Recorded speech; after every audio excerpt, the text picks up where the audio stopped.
Bienvenidos a la exposición La zarzuela, patrimonio de la hispanidad, crónica cantada de nuestra vida.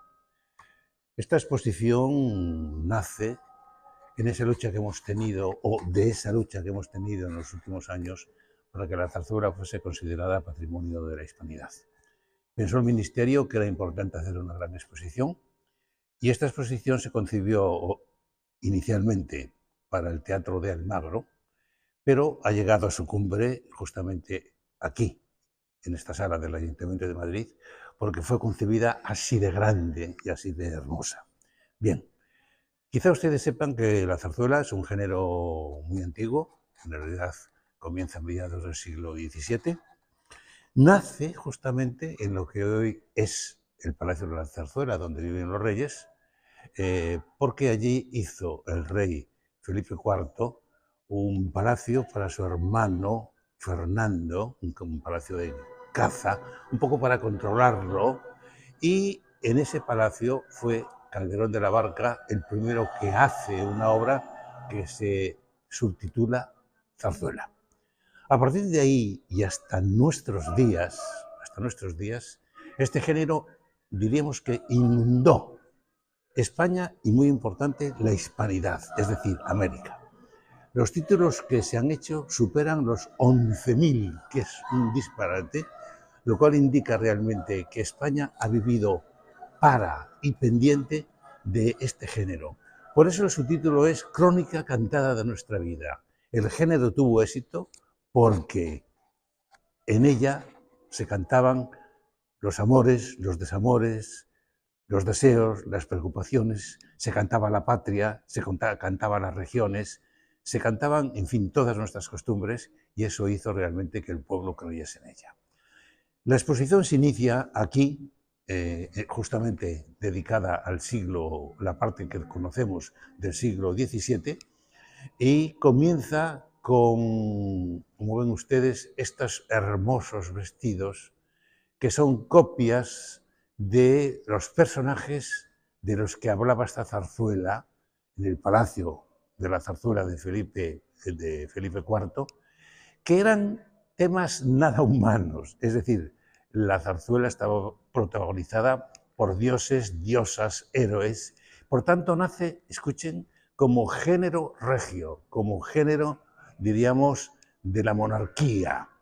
Y no pasa a ser legado, algo querido y escuchado por, en primer lugar, Madrid, los ciudadanos de Madrid, hasta mediados del siglo XVIII. A lo largo de la sala, como ustedes pueden ver, exponemos cosas para explicar qué era aquello. Aquí tienen una maqueta de lo que podía ser un teatro de los que, aquellos en los que se exponían las zarzuelas. Calderón define la zarzuela como un género donde se habla, se canta y se representa. La palabra representar es importante, porque las zarzuelas se representaban con gran lujuria, con grandes vestidos, que son los que ustedes acaban de ver. Realmente era una de las cosas más importantes, con maquinarias. De hecho, vinieron a España grandes escenógrafos italianos como el mítico Lotti. Y, por lo tanto, es importante que ustedes vean lo que pudo ser por dentro, es una creación, ¿no? Pero siguiendo cuadros de la época que nos indican cómo era este género. Pasamos entonces al siglo XVII a proponer unos cuantos géneros, unas cuantas fotografías, y les llamo la atención sobre que la zarzuela fue queridísima por todos nuestros grandes intelectuales. Seguro que ustedes no relacionan la zarzuela con Rubén Darío, pero aquí tienen qué palabras tan hermosas dedica Rubén Darío a la zarzuela. Aquí vemos la escenografía de una de las zarzuelas del momento. Aquí vemos a uno de los grandes escritores, Ramón de la Cruz, pero sobre todo vemos al gran promotor, que es Calderón de la Barca, sin el que no se puede entender el género. El otro protagonista importante, como entenderán ustedes, es el rey Felipe IV, en este grabado tan interesante. Y aquí propusimos un guiño al término zarzuela, que es la escultura que el gran Ponzano concibió para ser puesta en lo que es hoy el Teatro de la Zarzuela, que después no se usó. La exposición se inicia justamente dedicando un espacio a espacios y templos de la zarzuela, es decir, cuáles fueron los escenarios y cuáles fueron los protagonistas.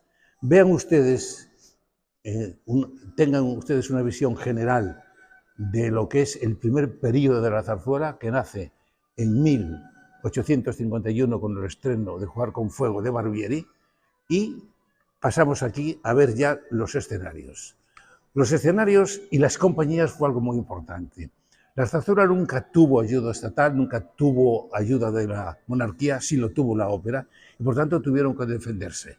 Se defendieron haciendo las famosas compañías que circulaban por las ciudades y por los pueblos. Tienen ustedes la de Sajibela, tan importante, y el primer gran teatro de la zarzuela, que es donde hoy es el Ministerio de Cultura, que es justamente el exterior, aquí lo tienen, Teatro Circo, donde desde el año 51 al 56 están los grandes compositores, Barbieri, Arrieta, Gattambide, Udriz, estrenan sus más importantes obras. Y en este panorama que tienen delante ven la importancia enorme que tuvieron los teatros. Ahí ven los grandes teatros de Madrid donde se hizo zarzuela, y empezamos por las figuras de los Caños del Peral y el Príncipe, que son donde se dan, estamos hablando del siglo XVIII / primer XIX, donde se dan las primeras obras, justamente, o las primeras zarzuelas, insisto, que son barrocas y que son clásicas. Y diríamos que la narración de la historia moderna de la zarzuela comienza aquí, la restauración de la zarzuela hacia un lenguaje de masas. Es decir, cuando la zarzuela sale definitivamente de los palacios y se convierte del palacio, quiero decir, o de los palacios que tenían los reyes, pasa al pueblo y se convierte en un lenguaje de masas. El primer provocador, el gran provocador de nuestra historia es este personaje que tienen aquí, que en esta figura es el único cuadro que se conserva de él. Se conservan muchísimas versiones de otro tipo, en periódicos, revistas, etcétera, etcétera, y es Francisco Asenjo Barbieri. Y aquí tienen el pequeño texto que, a mi forma de ver, resume qué es de Barbieri lo que es la zarzuela. Él la concibe como algo entretenido, que huye de lo heroico, de lo trágico, de lo maravilloso, y que, por lo contrario, busca la sociedad, busca la poesía lírica y episodios variados, dice él, y pintorescos, que atenúen el horror de las escenas trágicas. Es decir, busca un teatro entretenido, hermoso, para que la gente, diríamos, se olvide de los dramas diarios. Al lado de Barbieri he puesto al primer gran escenógrafo, que es Ventura de la Vega, que es el autor de esa obra que he citado antes, y vuelvo a citar, Jugar con Fuego. ¿Por qué cito esta obra? Porque en ella Barbieri establece el modelo de lo que él considera zarzuela, que es un modelo todavía muy relacionado con la ópera, o sea, una obra nada menos que en 3 actos, con grandes arias, grandes dúos, grandes coros, pero que ya trata temas españoles y, por supuesto, que usa muchísima música española. Pero quiero añadir algo. Pongo a Ventura de la Vega porque la zarzuela es la unión casi mística entre texto y música. Sin ella no se puede entender. Es decir, no se puede ver la zarzuela sola como un fenómeno musical, sino como un fenómeno en el que la música sirve a un texto que lo rige todo, y un texto que evidentemente vigila mucho el pueblo. ¿Quiénes son los protagonistas ya de este primer género zarzuelístico importante? Pues son los ya citados, los libretistas, aquí tenemos varios de ellos, pero sobre todo los cantantes. La primera zarzuela, que nace para competir con Italia, necesita cantantes de primera magnitud. Aquí tienen unas cuantas muy importantes, como Matilde Díez, como una discípula de Barbieri, que es Elisa Zamacois. Barbieri y todos sus compañeros componen para ellos. Hablando de compañeros, realmente, en ese teatro circo que ustedes han visto antes, es donde se hace una primera sociedad en la que están los 6 magníficos, que son Barbieri, Gaztambide, Arrieta, Udriz, Incenga, Fernández Caballero, es decir, los primeros grandes músicos, todos muy buenos, que dan origen a una zarzuela. Una zarzuela que entre el año 51 y el año más o menos 70, estrena más de 350 títulos, lo que habla, por tanto, de una presencia y de un éxito enorme entre el público. Aquí les propongo una serie de portadas de las grandes obras, todas fueron importantísimas. El Juramento, ¿qué les voy a decir de Marina? Marina, que nace originariamente como zarzuela, pero pasa a ser ópera, un pleito de Gaztambide, es decir, por cierto, las portadas eran muy hermosas, hechas por los grandes editores españoles, que en parte van a vivir de editar zarzuela. Y ahí tienen en este inicio, el otro gran provocador, que es Arrieta. Arrieta es especialmente importante porque, además de componer obras magníficas, va a ser durante décadas el director del Conservatorio de Madrid, donde lógicamente se forman todos los músicos españoles, tanto los que van a cantar en italiano, bueno, que son muchísimos, como los que ya se van a dedicar a la zarzuela. La sala, por tanto, está dedicada al primer periodo de la zarzuela, como les he dicho, y aquí tienen sobre esta mesa varias de las portadas. Ahí tienen Jugar con fuego, tan importante, Los Magiares, que fue importantísimo, El Barberillo de Lavapiés, que es más que una zarzuela, un mito de nuestra cultura, ¿verdad?, por ponerles un modelo. Es decir, El Potosí submarino, que creo que se va a estrenar o se va a reestrenar en breve. Y aquí he puesto, de nuevo, llamo la atención sobre la importancia que tienen en la zarzuela siempre los vestidos, es decir, la escenografía. Aquí tienen escenografías modernas de varias obras que hemos recuperado de Barbieri, y fíjense que están, diríamos, el fondo tan bonito es el fondo primero del Teatro Apolo, el fondo del Teatro de la Zarzuela, de nuevo el Apolo, es decir, la zarzuela no pudo funcionar sin contar con teatros. Y por tanto, es muy importante el estreno, la inauguración, perdón, en el año 56, del Teatro de la Zarzuela, que levantaron no el gobierno, no la monarquía, que no ayudaba a la zarzuela, sino los propios músicos, que son Barbieri, Gaztambide, el libretista Olona y el barítono Salas. Esos 4 compraron lo que eran los garajes del Marqués de Salamanca y allí edificaron ese edificio que es la zarzuela, que en realidad no es un teatro, sino, como yo digo, un templo de la cultura española y, lógicamente, europea. Seguimos en este apartado y aquí les muestro las fotografías de los protagonistas. Es decir, los protagonistas son los libretistas, son los músicos, pero son los cantantes.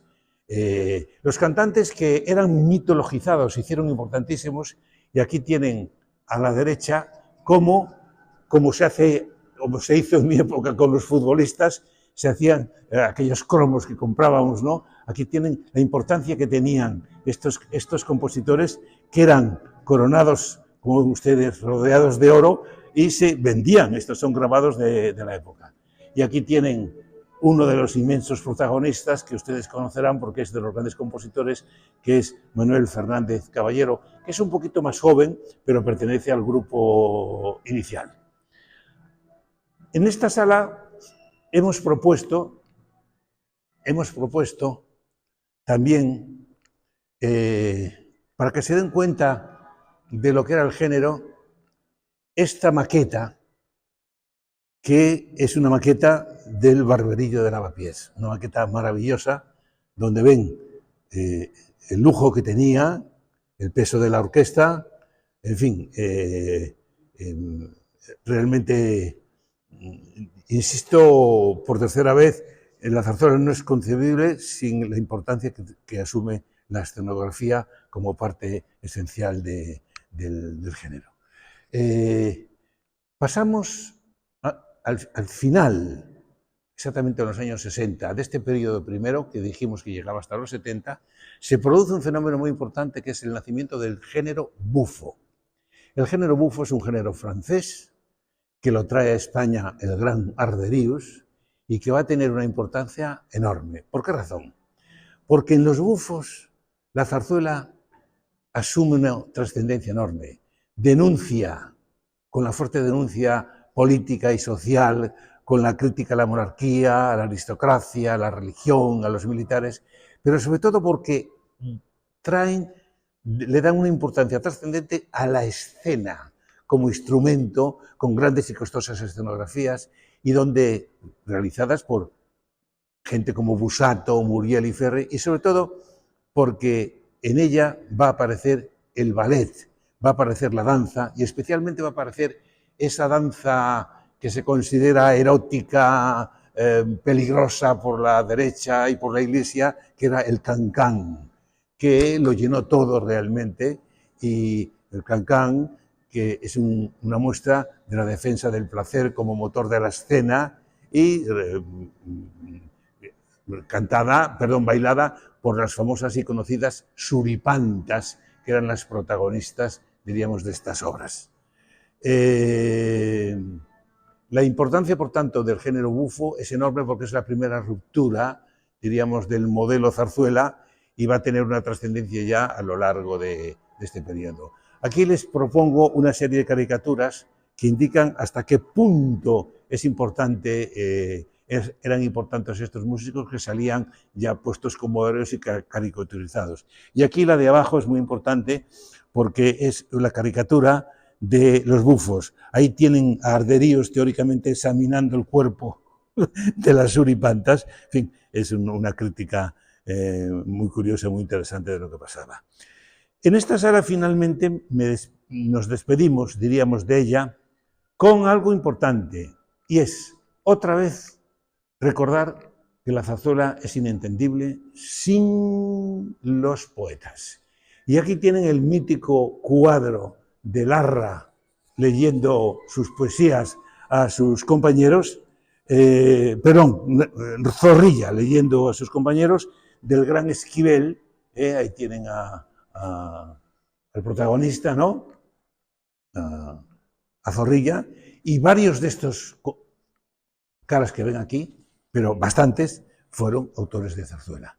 Destaco especialmente a dos autores que son dos escritores que son Lope de Ayala. Lope de Ayala porque además de ser escritor de zarzuela, tuvo cargos políticos, llegó a ministro en la República y defendió muchísimo, ayudó muchísimo a la zarzuela y por tanto tiene un protagonismo especial. Y el otro poeta que conocemos fundamentalmente como autor de dos óperas de Verdi, que es el gran García Gutiérrez, ¿no? También autor de numerosas zarzuelas. Y aquí pasamos como al segundo capítulo de nuestra historia, que es el género bufo. Vean ustedes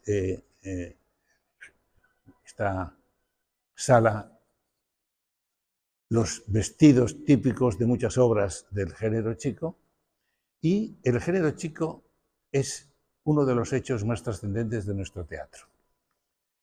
El género chico ha dejado más de 4.000 títulos y el género chico lo llenó todo. Todos ustedes conocen La Revoltosa, o La Baronía de la Paloma, o El baile de Luis Alonso, o Gigantes y Cabezudos, porque el género chico se distingue del anterior en que está ya mucho más pegado al pueblo.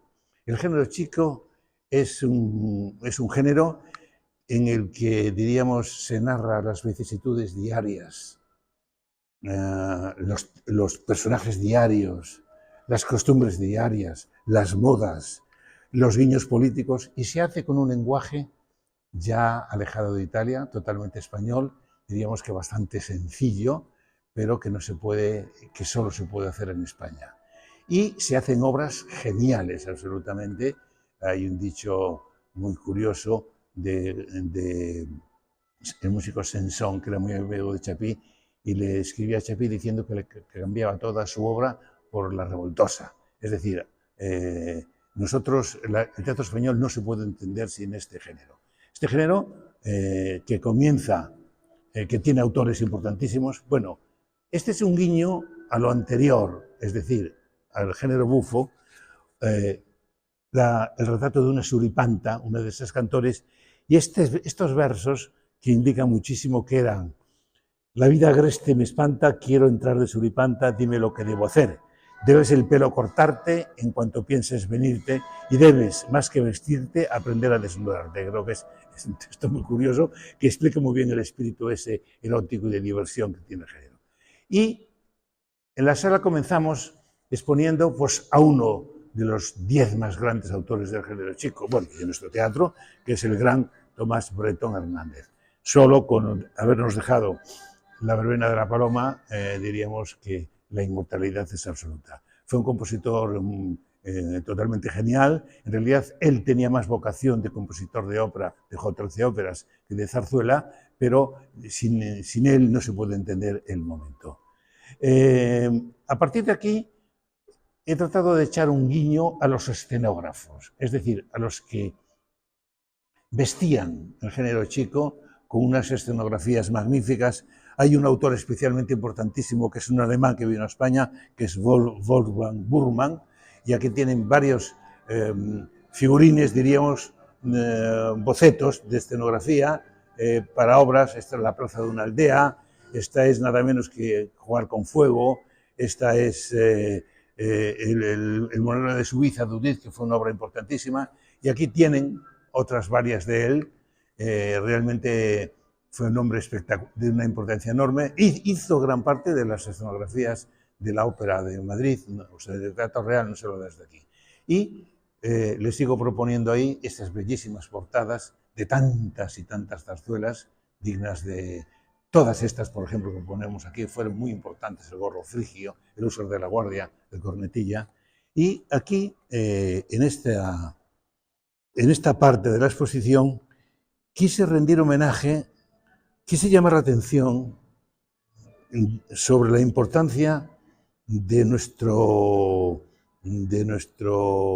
legado zarzuelístico. Es la Sociedad General de Autores de España donde se conserva la mayor parte de los originales y los materiales de toda nuestra historia. Nada menos que le he propuesto aquí el manuscrito de la primera zarzuela de Barbieri, que es Jugar con fuego, una pufa de Barbieri, que es Robinson, y sobre todo uno de los mitos mayores de nuestra historia, que es la Gran Vía. Este es el original, nada más y nada menos que de la Gran Vía de Chueca.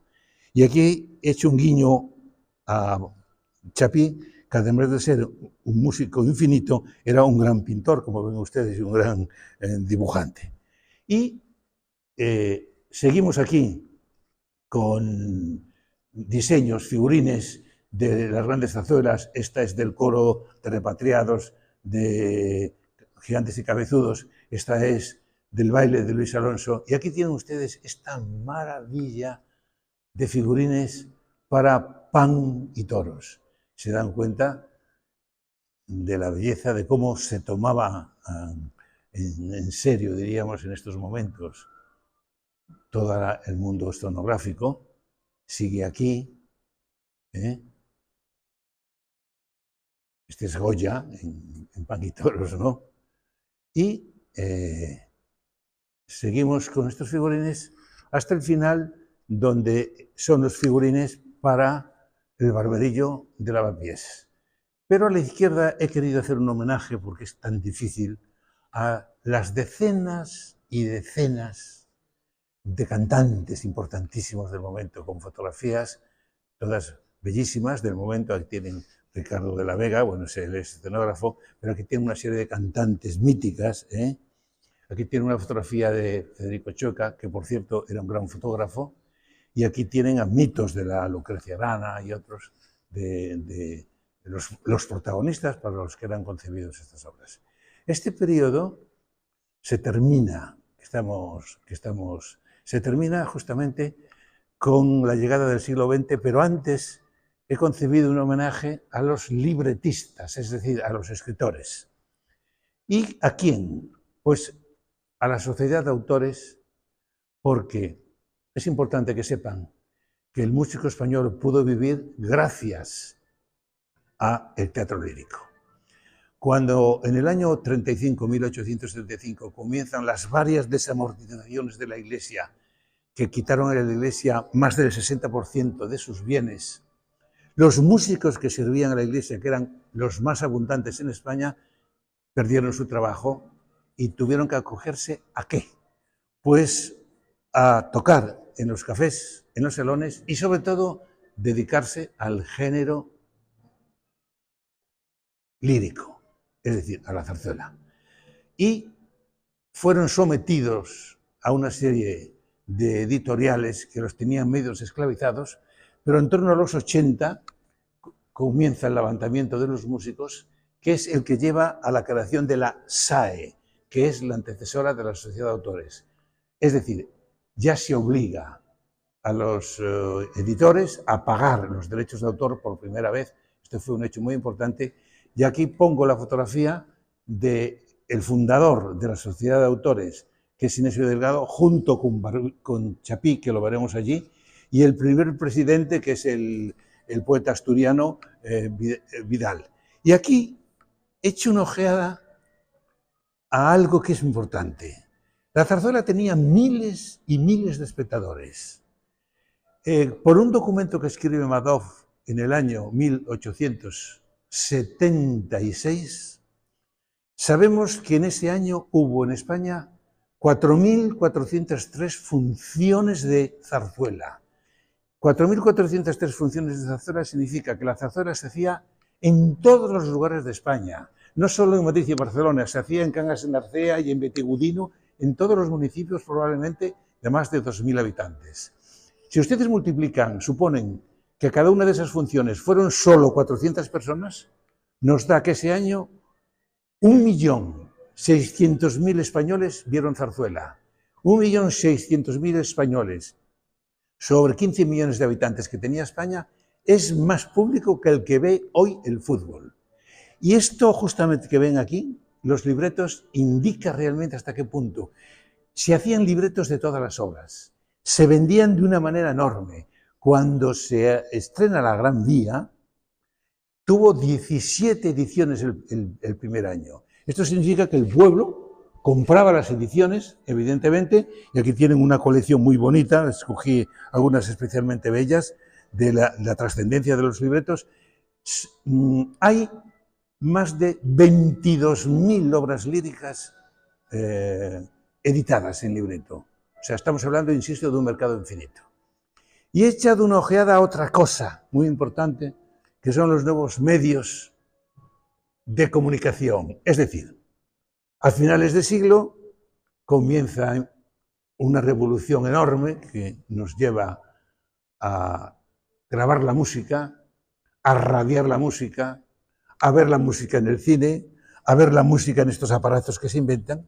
Y por tanto he hecho un guiño para decirles que la zarzuela crece muchísimo cuando llegan estos instrumentos. Aquí tenemos, por ejemplo, una radio galena, es decir, la primera radio por la que se oía la radio, para entendernos. Aquí tengo unos rollos de pianola.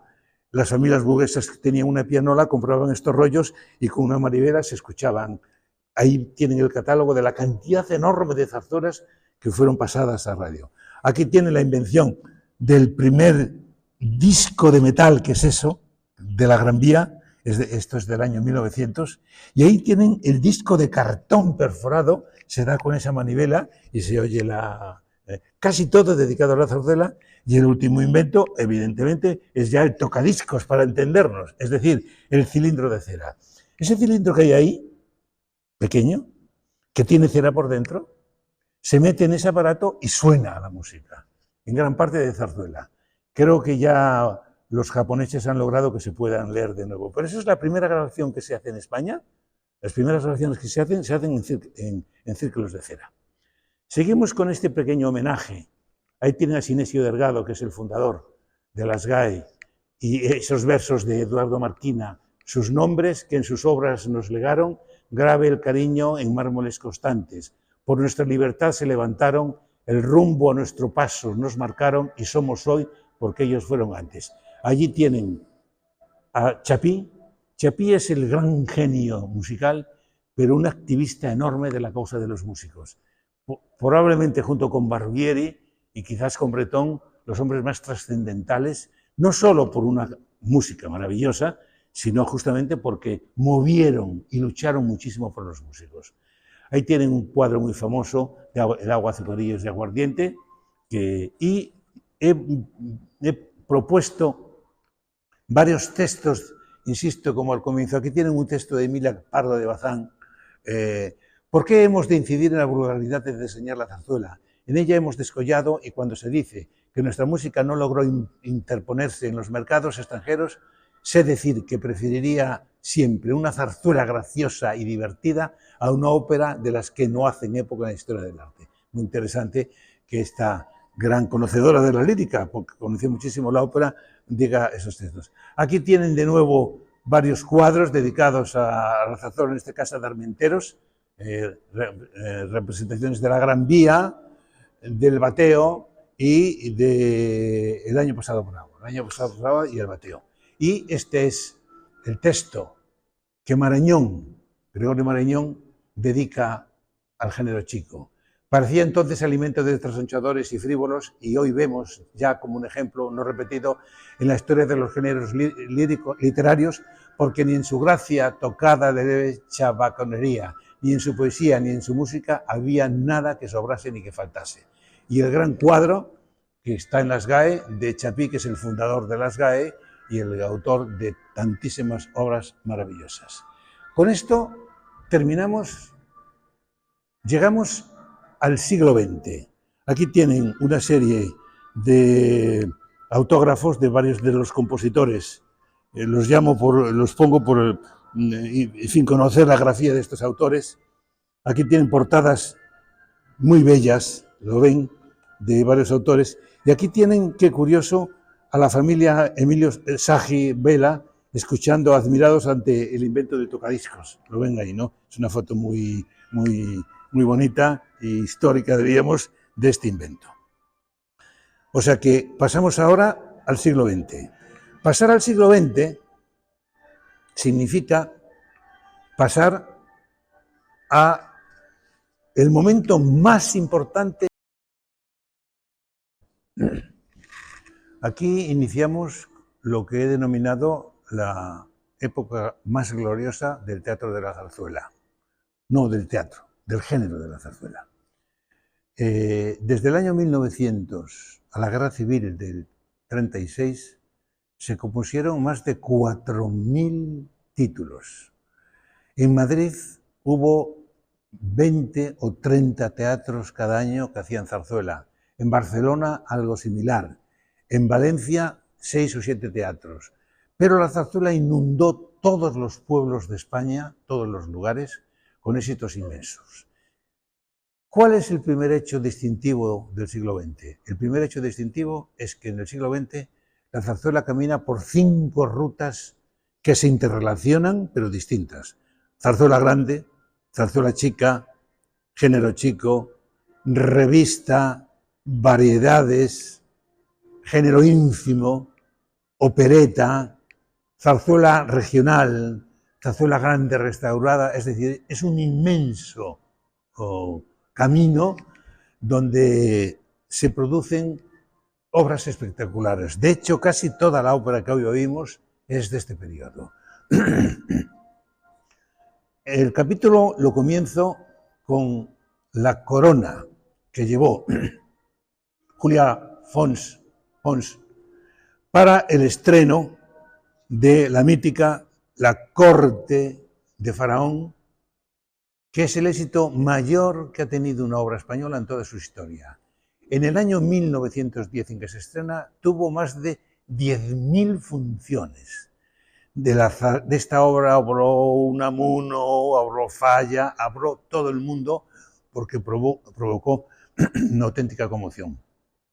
Julia Pons, la protagonista, llevaba esta corona que hemos encontrado hace solo 6 o 7 meses, justamente la tenía la familia, y que ha pasado a ser parte a conservarse en el Museo de Almagro. Bien, la exposición comienza con el género quizá más fuerte, quizá más importante, que es la revista. La revista se había inventado, no en el siglo XX, sino a mediados del siglo XIX, justamente entre otras obras, con La Gran Vía, que era una revista.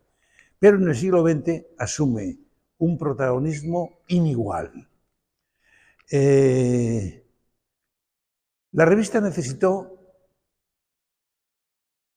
cosas nuevas que no eran determinantes en la zarzuela anterior.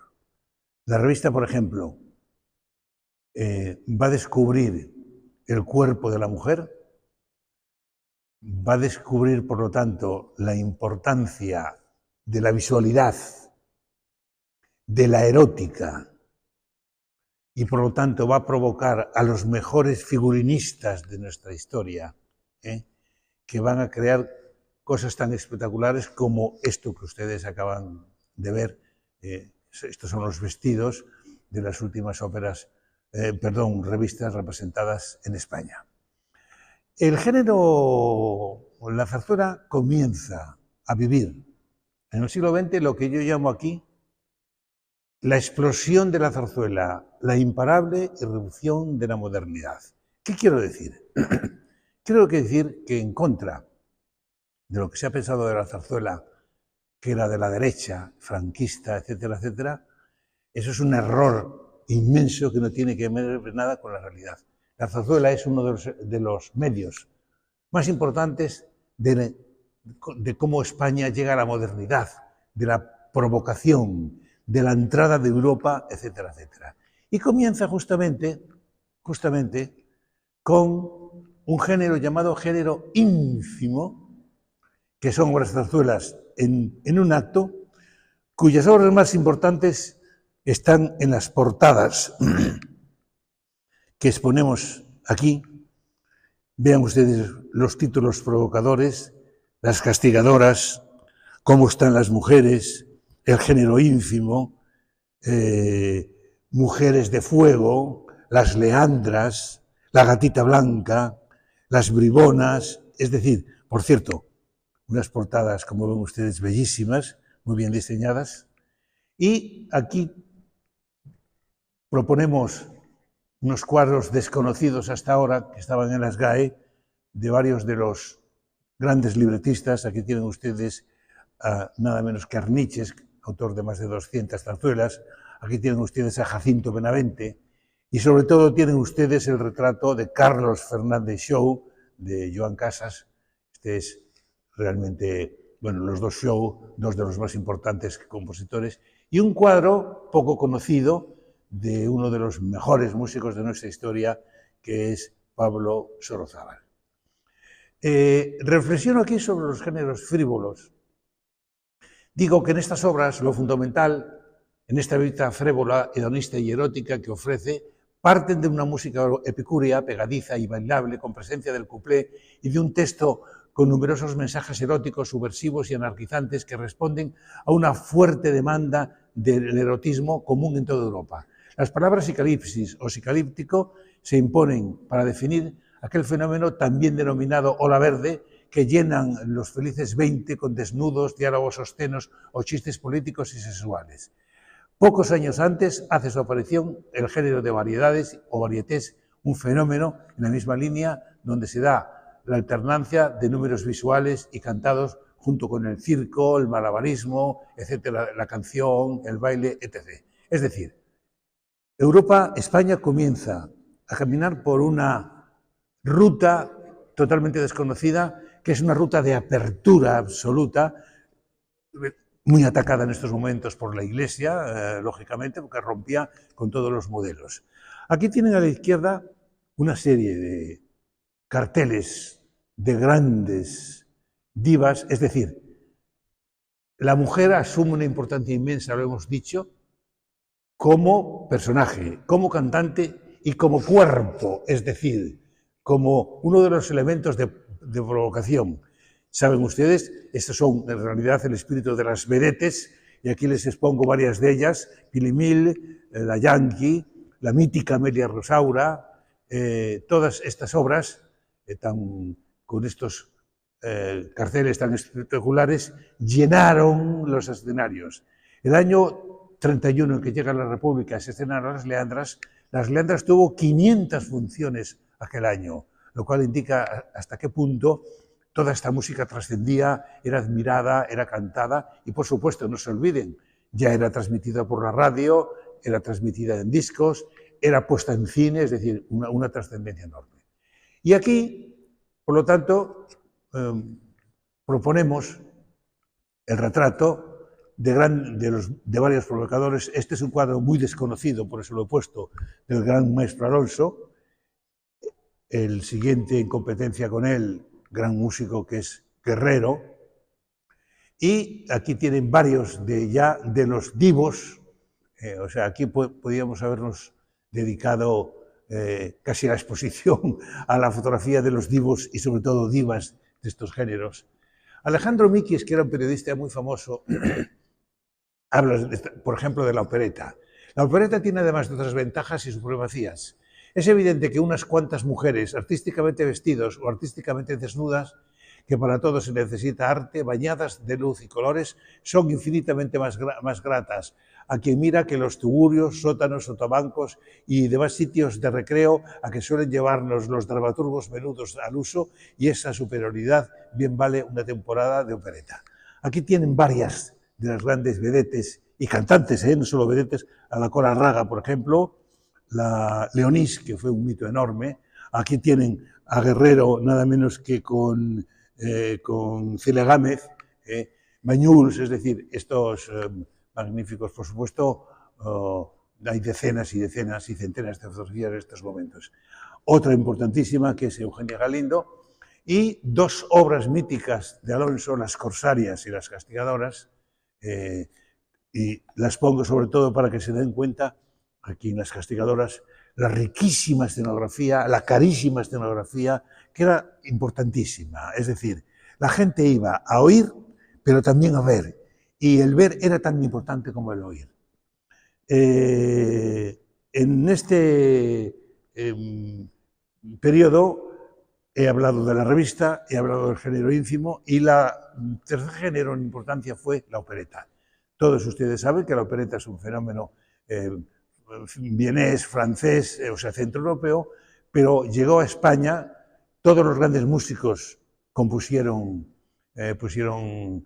operetas. Aquí tienen quizá el más importante de ellos, que es Luna, en este cuadro que se conserva en la Sociedad de Autores, pero ahí está Vives con obras maravillosas, y está Alonso con obras maravillosas, es decir, con operetas maravillosas, donde el ambiente, España conserva el ambiente europeo, es decir, son temas de príncipes, de lugares que no existen, maravillosos, y por supuesto con la presencia del vals, pero en el caso español con muchísima presencia de música típicamente española, y por eso hablamos de opereta española, que es, este es el título, Un camino compartido con Europa.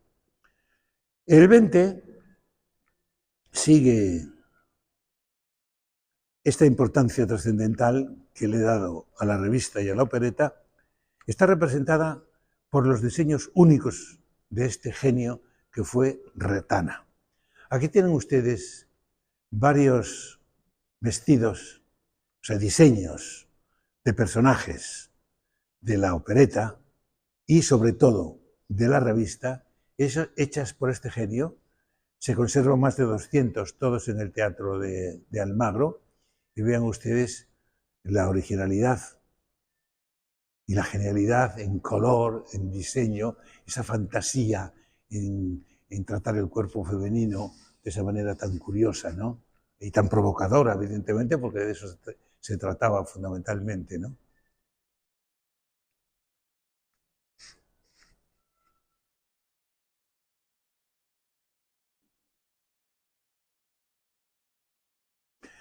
En esta mesa hablamos de sigamos hablando del 20, o sea, de muchos de los protagonistas, Reverendo Sautullo, Federico Romero, este es libretista, muy importante, Fernández de Sevilla, libretista, y sobre todo de este genio, uno de los 10 más grandes compositores de zarzuela de todos los tiempos, que es el gran Amadeo Vives, del que ustedes conocen, Doña Francisquita y varias obras. Por cierto, conocen bastante pocas, porque hizo más de 130 obras y apenas conocemos 5 de él.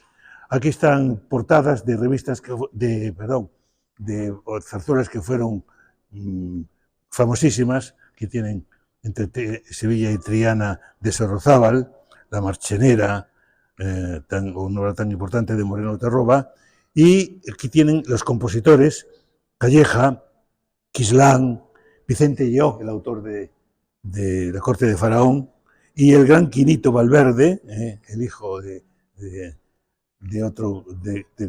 compañero compositor de Choca, que era Valverde.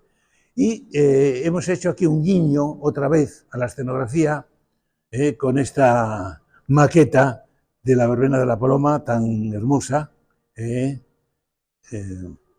sigue, diríamos, un estreno que hubo en el Apolo, teatro que desapareció a final de los 20, como saben ustedes, para convertirse en un banco. Seguimos caminando en el siglo XX, y en el siglo XX, quizá el género más trascendente después de la revista fue la zarzuela grande recuperada. Es decir, no sé si los músicos se cansaron de tanto invento, tanta provocación, y algunos de ellos volvieron. ¿A dónde volvieron? Pues volvieron al Barbieri, al origen de la zarzuela, a los años 50, es decir, a la zarzuela grande. Y de aquí son justamente obras míticas, las conocen todos ustedes, la Doña Francisquita, Luisa Fernanda, en fin, tantas obras que siguen siendo de repertorio. Y justamente hemos hecho un homenaje a los diseñadores de vestidos, a los sastres, con 4 producciones distintas del personaje de Doña Francisquita, para que vean ustedes hasta qué punto se inventa. Allí hay un mítico cartel hecho, ya se lo he dicho, por el alemán Burman, de Luisa Fernanda, es una cosa de una belleza enorme, ¿no? Y este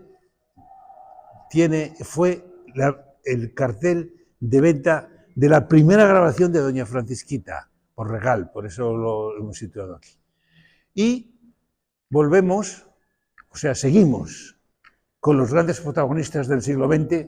Aquí tienen al mítico José Serrano, autor de tantísimas obras, la cantante Conchita Leonardo, una de las más importantes y más bellas del momento.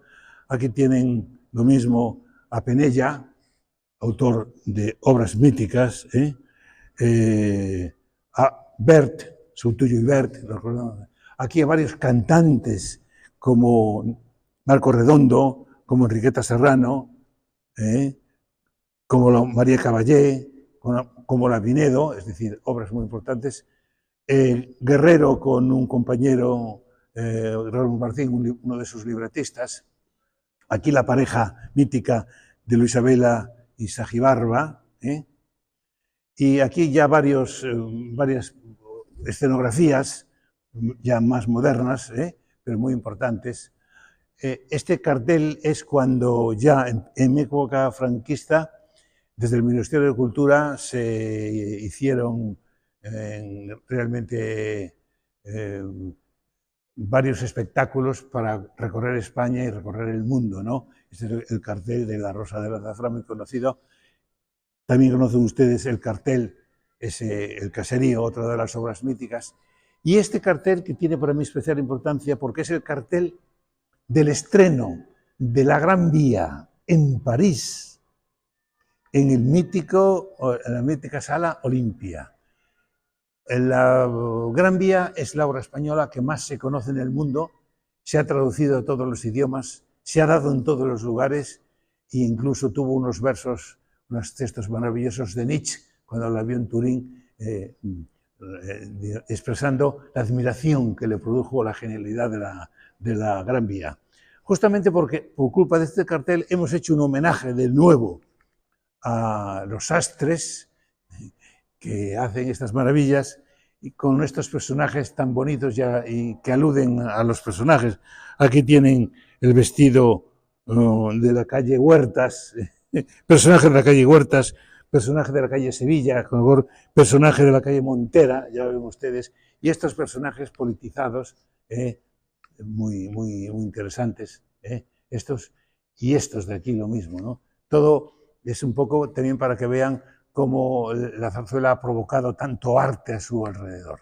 Seguimos ya hacia el final y hemos dedicado este periodo al franquismo. Se ha supuesto que la zarzuela prácticamente desapareció desde el año 39, es un error enorme. La zarzuela estuvo plenamente vigente, fuertemente vigente, por lo menos hasta los años 70. No solo es eso, sino que Franco, que no le importaba la música ni le gustaba la música, dejó, sobre todo el género de revista y el género de opereta, caminar, sí, muy controlado por la censura, como ustedes pueden ver en estos diseños de obras del momento de la compañía Zori Santos Codeso, donde ven ustedes en todos el sello de la censura. Pero esto no impidió realmente que la zarzuela siguiese viviendo con mucha fuerza, insisto, por lo menos hasta los años 70, tanto la zarzuela grande como la zarzuela chica, como la revista, como la opereta. Y aquí tienen ustedes estos figurines maravillosos. También quise hacer un guiño para indicar hasta qué punto la zarzuela tiene trascendencia social a las caricaturas que la zarzuela, sus autores, sus libretistas, sus músicos, sus cantantes provocó. Realmente son diseños preciosísimos, obsérvenlos, de personajes como Antonio Paso, Muñoz Seca, Tella Eche, Miguel Ligero, el gran cantante, o aquí ya músicos como Fons, como Rosillo, José Álvarez Quintero. Es decir, son caricaturas que a mí me parecen realmente geniales, que de nuevo indican el peso que tuvo la zarzuela en la sociedad española. Lógicamente se sacaba caricaturas a los personajes importantes. Tienen ustedes el maestro Torroba, Federico Romero, Font, Vives, Guerrero, Serrano, Sorozábal, maestro Alonso. Aquí se despide la exposición, podríamos decir, con estos dos carteles de dos revistas ya de la época de Franco, plenos, Secreto de Estadio y la comilla de revistas de Zori y Codesos, ¿no? Con música de Cofiner, y varios de estos protagonistas que son nuestros últimos grandes cantantes, que muchos han conocido. El caso de Redondo, el caso de los padres de Plácido Domingo, Antonio Medio, el mítico, y estos dos músicos que, bueno, incluso yo llegué a conocerlos, que son Fernando García Morcillo y Manuel López Quiroga, junto con Fernando Moraleda, que está ahí arriba. La exposición hace un guiño aquí de salida, de nuevo, a los vestidos, pero sobre todo en este que es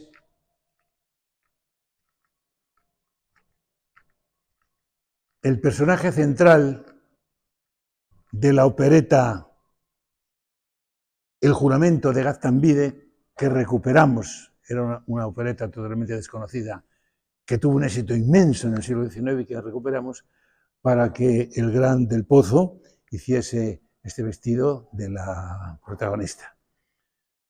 En la otra parte quise hacer un homenaje al Teatro de la Zarzuela, que sigue haciendo cosas maravillosas, que sigue inventando, por ejemplo, Yo te querré, es el proyecto Zarza para atraer a los jóvenes a la zarzuela. Por ejemplo, este Trato de favor, que es de un autor totalmente contemporáneo, con libreto de Izaguirre. para mí realmente indica que la zarzuela sigue realmente viva, ¿no?